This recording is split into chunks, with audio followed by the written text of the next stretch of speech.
said that they did not know who I was, right? I just got on stage, I just crashed this wedding, and then did jokes about Pakistan, and then got off the stage. They were just like, who is this racist white guy who just ruined our wedding? But the worst part is that I was using the names that they had given me, which were not the names of the people getting married.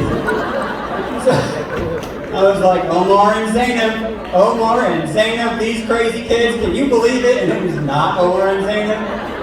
I was just like, that's probably what their names are, you know what I mean? It's not at all what I expected. But no, it is awesome being here in Vancouver, in Surrey.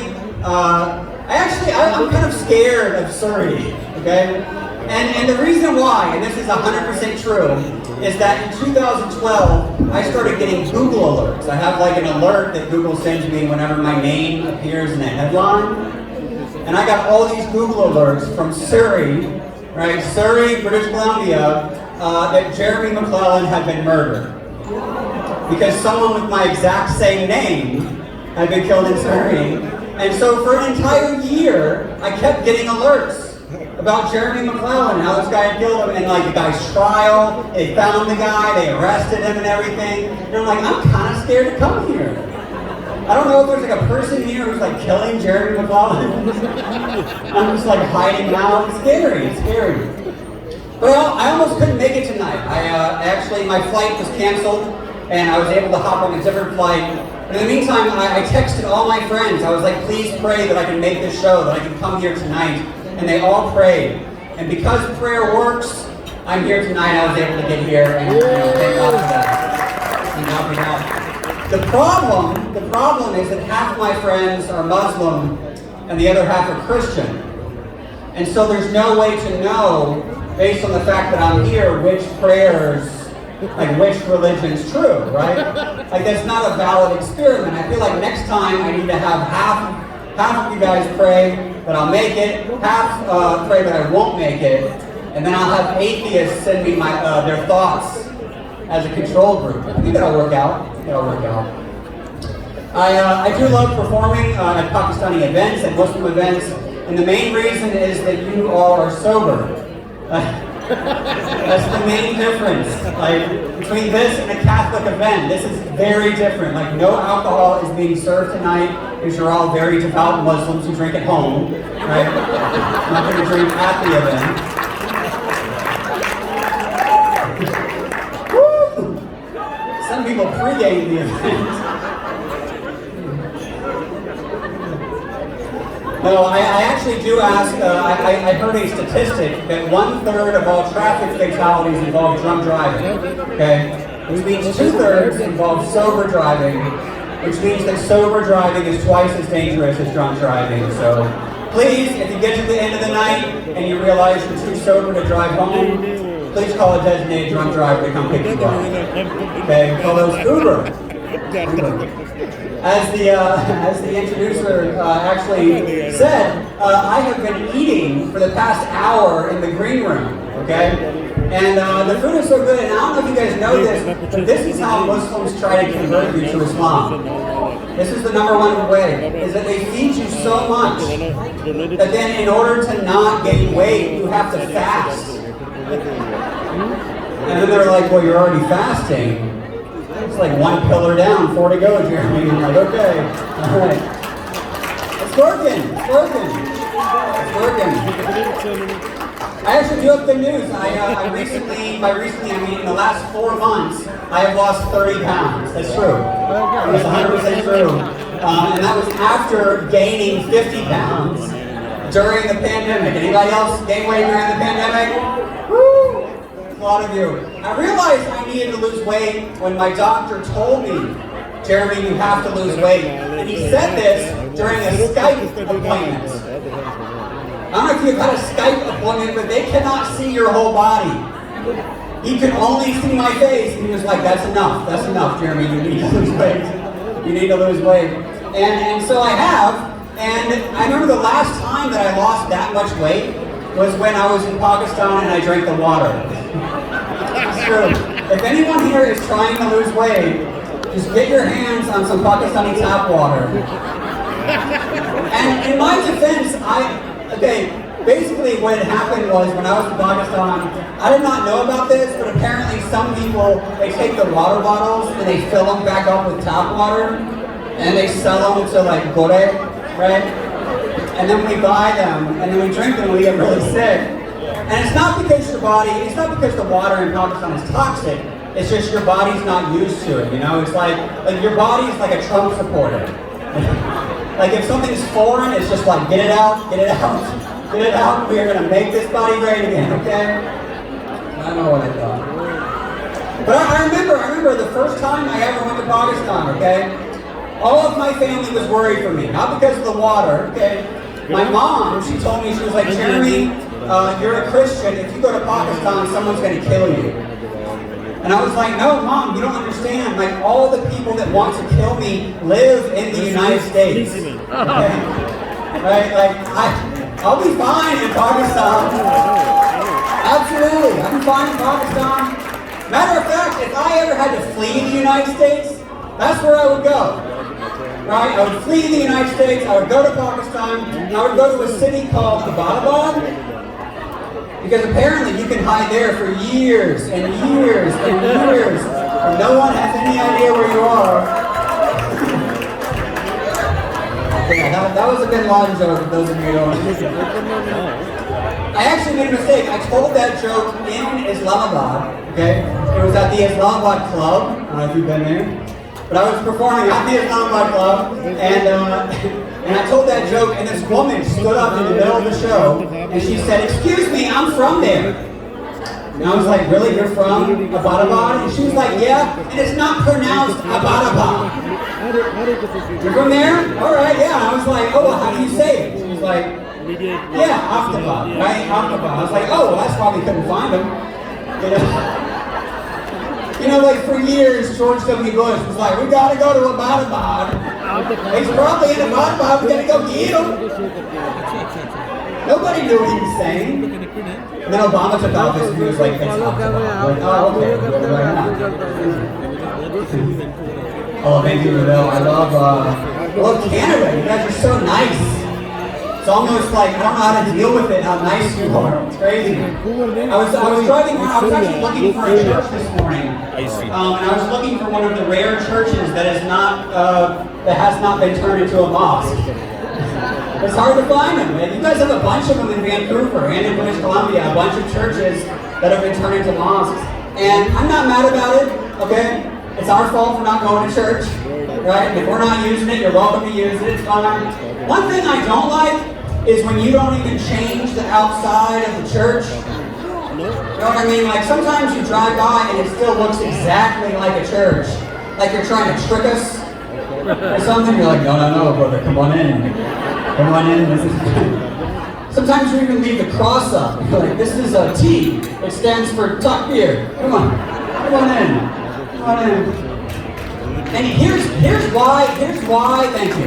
Here's why I'm worried is that I know that at some point there's going to be a Christian family that moves in down the street, starts attending, and never realizes it's a mosque, okay? They're just like, man, we've been going to this new church, and it is so different, you guys. Like, all the church services are on Fridays. It's very convenient. They make you take your shoes off before you walk in. It's very Japanese. We love it. We love it. What else? Oh, a lot of nuns. A lot of nuns. Like, every woman in there is a nun. And they changed the rules, too. They let nuns get married and have kids and everything now. It is very different. And what else? Oh, all the baptisms are in the bathroom. It's just very wet in there all the time. I don't know why. Just slipping and sliding everywhere. I don't know. And anyway, we've been going for years, still have no idea what they're saying, but we never learned Latin. So, I don't know. It's very different. I remember, oh, thank you so much. Thank you. So I was not afraid to go to Pakistan when I first went, okay? Actually, there was something that did worry me, okay? And it was that when I was going to Pakistan, this was right during the election between Nawaz Sharif and Imran Khan, right? And I was a little nervous because my visa was still pending. And Nawaz Sharif, the Prime Minister, that they were responsible for my visa. And a rumor got started in Pakistan that I'm Imran Khan's son. I don't know if any of you remember this, if you've been following me, but this is a rumor that got started. And in Imran Khan's defense, I am the one who started that rumor, okay? I didn't do it on purpose, okay? But I don't know if you remember this, a few years back, Rayhan Khan, his ex-wife, she wrote a book alleging that Imran had a love child in the West. And I replied to her on Twitter, and I said, why do you gotta expose me like that, Rayhan? That was our secret. That was our secret. I told you not to tell anybody. Okay? And this gets retweeted. Okay? This response, which I just thought was funny, I spent 5 seconds thinking of it. I tweeted it, I went to bed, right? I wake up, and it has gone viral, alright? And it has been screenshotted and put on a pro-Nawaz Sharif Facebook page with the caption, "We found him." Alright? 100% serious, alright? And so anyway, I wake up the next morning, and as I often do, I wake up to a ton of messages from fans in Pakistan who are reporting Geo News and Hum News like in their houses, and it's people, I don't know Urdu at this point, so it's just a bunch of people going blah blah blah blah blah blah blah blah blah blah blah blah. American comedian Jeremy McLaren and Imran Khan better. I'm like no. It's terrifying. Please. Like I hope my visa is okay.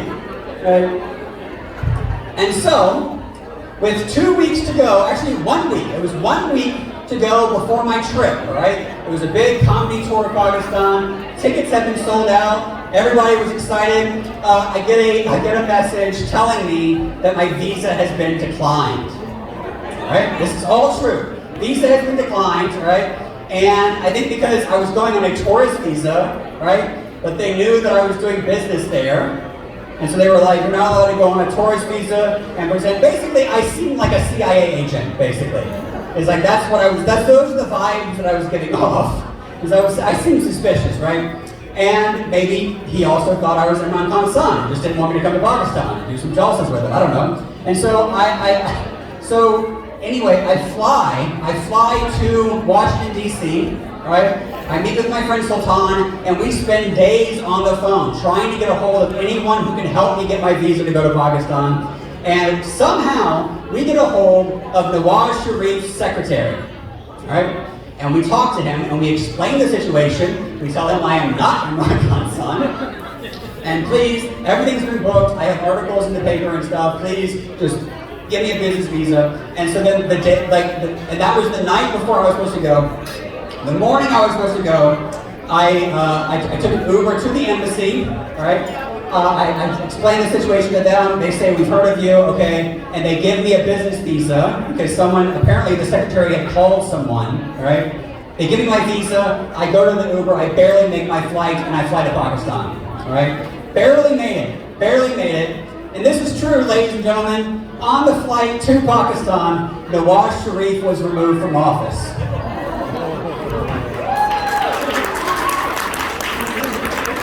Which means, if you think about it, Nawaz Sharif's last act of corruption was getting me my visa to go to Pakistan. That's a 100% true story. It's amazing. I am married. I have a wife, Stephanie, and 2 kids, Jewel and Johnny. They're actually here in the back. Give it up for them. Tonight, Stephanie, Jewel, and Johnny. They're not here. I just wanted to hear you clap. It just makes me feel so good. Just being up here, it just gets my ego going on. No, I love it. No, they're back home. They're great. No, my kids are awesome. They're Jewel and Johnny, right? Jewel and Johnny. And they'll change their names later when they convert to Islam. But like for now, it's just Jewel and Johnny. And I don't know if you've noticed this, but I love meeting white Muslims. And actually, especially, they like meeting me. because they want another one, you know? Like they always try to talk to me. One of them recently did this, I've heard every like Dawa like trick in the book, right? But recently, this Muslim guy, it was during a show, and I had a Q&A. I was like, anyone ask him any questions? And he raised his hand, and he said, why don't you just try Islam? They put it on the calendar, and then they tell us. And I was like, try Islam? He said, yeah, just try it. If you don't like it, you can always go back. And I was like, I don't think this is like a 30-day subscription where you can cancel it at any time. Like, it's like, okay, we have a 30-day zakat back guarantee, all right? And like, for me, like Catholics, we can't do that. Like, we can't say that to anybody, because we would have to say, like, if in 30 days you're not completely satisfied, that means it's working. That means it's working. Because you're a very good Catholic if you're not satisfied at all. But no, my kids are Jewel and Johnny, and Jewel is the 4-year-old, Johnny is the 2-year-old, and Johnny loves Jewel so much. The problem is that he can't say Jewel. He's 2, right? He can't say Jewel, so he calls her Jew. And like, it's really cute, like in the house, and he's like, I love Jew. And we're like, we all love the Jews, honey, they're wonderful people. We like them, they're great. It's not cute when we're in public. And we're just, and like I remember my wife sent me a video of them in the library, and they were playing hide and go seek. It was crowded, and so Jewel was hiding, and Johnny, who is a blonde-haired, blue-eyed, Nazi-looking baby, was just walking around going, Jew, Jew, where are you, Jew? And we're just like horrified. It's terrible. It's terrible. You guys have been a great audience, and I thank you so much for supporting Indus. Please give another round of applause for Indus Hospital. Please, like, if you donated some amount, just add some money on top of that, right? Add some money on top of that, and instead of putting anonymous, just write Jeremy McClellan sent it. So, from your money, like, just so I get all the attention. But no, I wanted to leave you guys with this. I was joking earlier about my kids becoming Muslim, but my wife and I have started to worry that my kids might be Muslim, okay? And not in the way that you guys are like, every baby's Muslim, which is super aggressive, by the way, to non-Muslims. But I'm like, these are my kids. You're like, they're Muslim, you just don't know it yet. They're Muslim? No, they're not Muslim, we got them baptized. Didn't work. The fitra, you cannot wash off the fitra. I'm like, I don't even know what the fitra is. I'm like trying to scrub them in the bathtub and get the fitra off. That's not what I mean, right? I mean there have been some signs that they might be Muslim, okay? Number 1, they were both born on the first day of Ramadan. That's true. Both born on the first day of Ramadan. And they were both late. So that's another. I'm like, these babies are on Muslim time. I don't like this at all. This is a lot. Okay, the other thing is they eat at really weird times of the day. Like, it's like 6 p.m. and they want lunch. And I'm like, what? Lunch is not at 6 p.m. They're like, dinner is at 12 p.m. I'm like, what? How is dinner in the middle of the night? I'm like, well, because they're Muslim, they're Pakistani, right? That's just how it works. But the main reason why we think my kids might be Muslim, and I'll leave you guys with this, is that they love being read to. They love it. One book in particular they love, it's a book called Goodnight Moon. You guys have heard of this book? Right, very famous book. We read it to them, they love it. The problem is, whenever we read it to them, they will start arguing with me about whether they saw the moon. And it's just this huge debate. And I'm just like, no, it's right there. They're like, it doesn't count if it's cloudy. And I'm like, oh no. No, it's sighting the moon, it's right there. It's right there in the book. It's right there in the window, okay? The schedule says the moon is right there. We don't go by the schedule. We go by whether we can see it like our ancestors did. I'm like, no. You are not Muslim. You're not Muslim. Little Salafi babies. Oh, come on. And we argue about this every night, and so what do? How do we resolve this? Well, perfect solution every night. They just crawl across the floor. Well, they don't crawl anymore. They walk across the floor, and they pick up their little toy phone, and they call a Saudi baby, and let's just ask them if they saw the moon. And we just do whatever the Saudis say, because the Saudis control everything. Anyway, God bless you. Thank you so much. And I'm Jeremy McClellan. Thank you so much. For this, thank you.